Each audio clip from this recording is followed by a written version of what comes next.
South Korea and the U.S. held their third round of defense cost-sharing talks in Seoul Tuesday.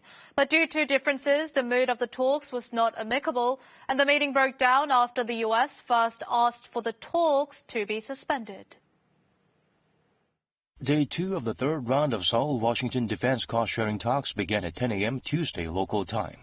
The session was scheduled to last until 5 p.m., but discussions hit a wall in less than 30 minutes since talks began. The U.S. delegation walked out at around 11:30 a.m. 회담이 예정대로 진행되지 못했던 것은 미 측이 먼저 이석을 했기 때문입니다. The American delegates first held a press conference. It's an unusual move given that during negotiations, the content and procedures of talks are typically not disclosed. James DeHart blamed Korea for the breakdown, saying that the proposals put forward by Seoul were not responsive to Washington's request for fair and equitable burden sharing. The chief negotiator pointed out U.S. participation in the talks was cut short in order to give the South Korean side some time to reconsider their options.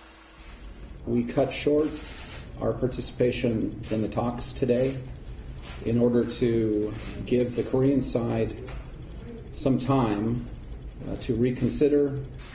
JEONG EUN-BO also held a public briefing and countered that move.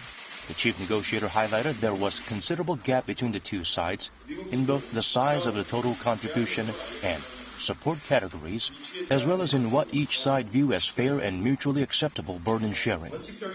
미국 측의 전체적인 제안과 또 저희가 임하고자 하는 원칙적 측면에서 상당한 차이가 있는 것은 사실입니다. It's the first time defense cost talks broke down midway, and for this to be publicized. Typically, the timetable for the next round is unveiled after a meeting, but that wasn't the case this time.